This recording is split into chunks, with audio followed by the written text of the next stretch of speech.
Magnus Carlsen has been exceptional in 2021, and what's really impressed me is his ability to convert on these Armageddon games. So as a reminder, Armageddon games are a shortened time control where the players can't be split in the classical format of the game. So this game was taken from Norway Chess 2021. Magnus had the white pieces and 10 minutes on the clock, and Ari and Tari had the black pieces and 7 minutes on the clock. So Tari has the draw odds, which means that if the game is a draw, the victory is his, and therefore Carlsen is forced to win with the white pieces here.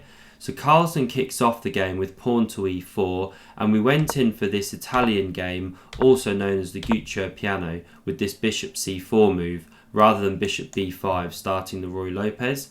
We had knight to f6 now, pawn to d3, and now bishop to c5 coming outside of the pawn chain, just as white has done.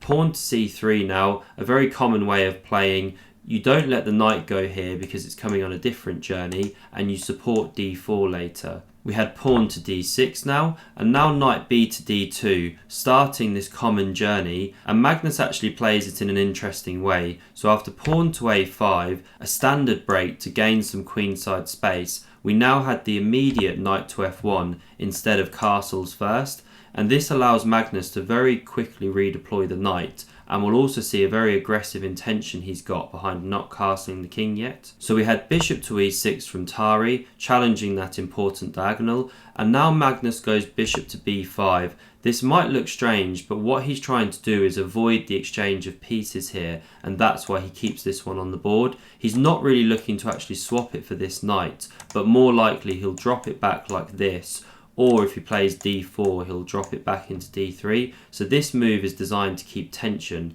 Castles now from Tari. We had knight to g3, and now knight to e7, the start of a very common remaneuver by black, often looking to come into this f4 square. We had pawn to d4 now from Magnus, so he breaks in the centre immediately, and he actually sets a small trap for Tari here. So probably the best would actually be to drop the bishop back to b6. And even though it looks like white is winning a pawn after this exchange, queen's coming off, rook recaptures, and then knight takes, black actually has a nice trick here. So they can take the pawn on e4, and after the knight recaptures, we've got rook to d5, hitting both of these pieces, and black's going to gain back that material. So that's why you can't actually go in for any of this with white after the bishop drops back. But Tari didn't play this. Instead, he gave up the centre like this, which you have to be very careful of doing with black. But he did it because then he got this bishop b4 check move. Now you don't really want to go bishop d2 as white because it's just a bit passive basically. You can play like this, but you're just not playing for advantage by doing this. So that's why Magnus goes king to f1 here, which might look strange, but actually he's got this big centre in compensation, and we'll see how he uses it really aggressively in a moment. So we now had pawn to c6 from Tari. That move makes sense, preparing d5 and also stopping this bishop from eyeing the e8 square so that a rook can develop there later. The bishop now drops back, and we had pawn to a4 from Tari, a really critical move. He literally can't play anything else, or else this bishop is going to get trapped by a3. So that's why we had pawn to a4.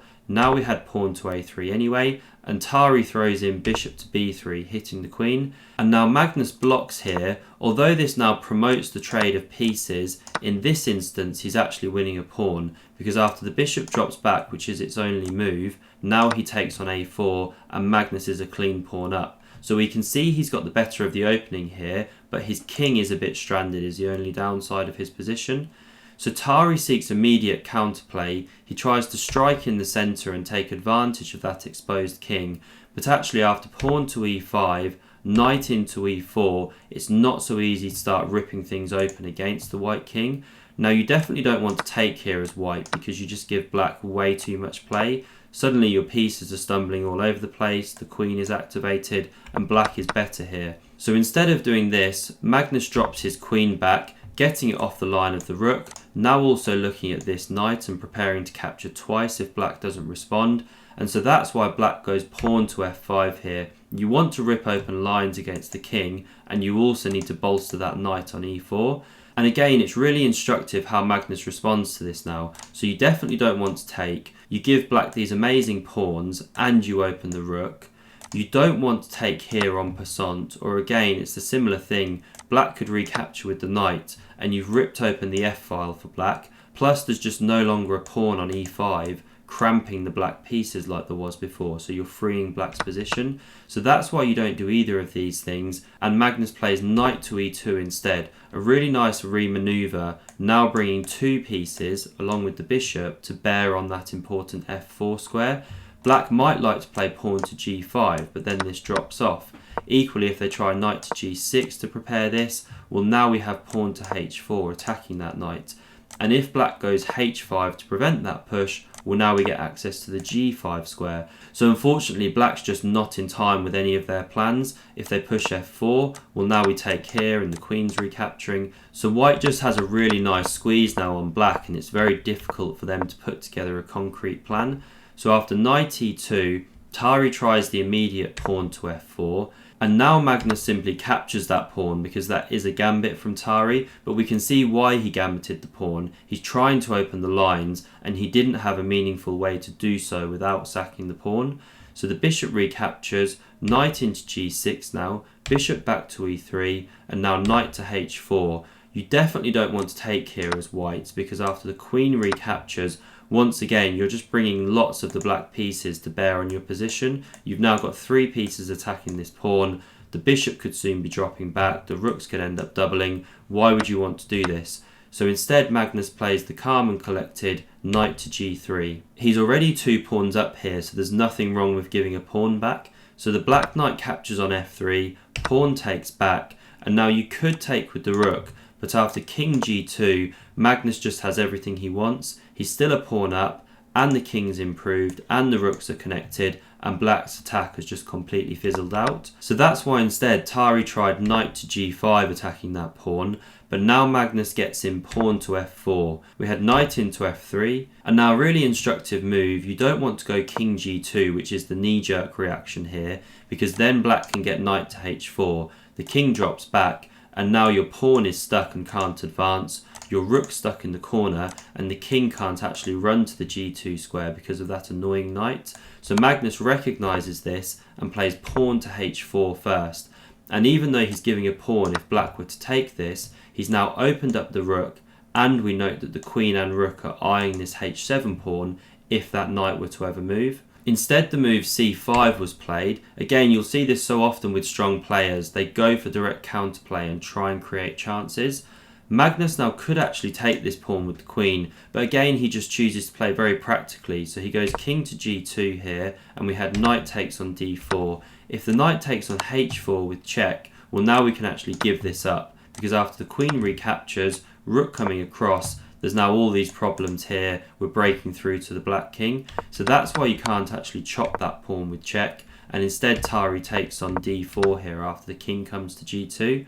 Magnus now recaptures. He doesn't mind giving up this bishop, which was kind of staring at its own pawns. The pawn recaptures, and he now gets this move in f5. So he doesn't immediately start going after this pawn with the rook across or the queen. He recognises the importance of pushing these down towards the black king and not losing time.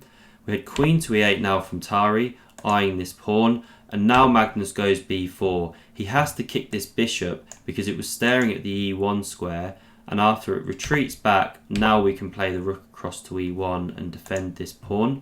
We now had rook to c8 coming to the open file, queen into b3 hitting this pawn, rook to c4 getting in the way, and now the queen switches across to f3 and attacks the pawn from a different direction. And this is the thing, when you have space on the board, it's very easy for your heavy pieces to maneuver around behind them, your rooks, your minor pieces too. It's just a much more comfortable position for Magnus to play now.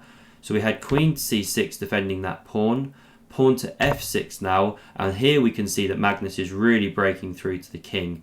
So you don't want to take. Not only do you open your king position, but now we get pawn to e6 in, and the knight is soon coming to f5, the queen to g4, where it then threatens checkmate. The pawn's coming to e7 in a moment, supported by that knight on f5, so taking would just be horrific, even though you give the pawn. And that's why after f6, Tari instead tried queen to e6 to blockade those pawns, but queens are not good blockaders of pawns because it massively limits their scope. And that's why Magnus now plays knight to f5, bringing that dangerous knight in. Again, you don't want to recapture here, or we have queen g4 check.